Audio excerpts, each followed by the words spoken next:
ओम नमः शिवाय धवलेश्वराय वालालिंगमहाप्रभु दीपं यदि परम ब्रह्मा दीपं यदि जनार्दनः दीपहरतु मे पापो पूजा दीप नमस्तुते धवलेश्वराय वालालिंगमहाप्रभु संसार सुखी रखंतु।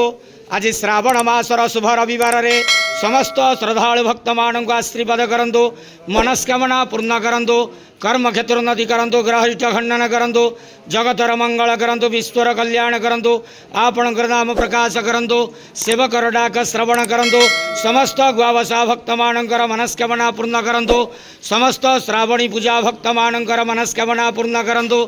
जो जो भक्त माने आपण पाखरे मानसिक रखिछंती तांका मानसिक पूर्ण करंतु। बाबा धवलेश्वराय वालालिंगाय नमो नमः।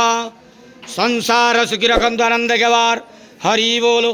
आज श्रावण मासर शुभ रविवार रे समस्त श्रद्धालु भक्त मानू आशीर्वाद करंतु, आनंद केवार हरि बोलो। बाबा धवलेश्वराय वालालिंगाय नमो नमः।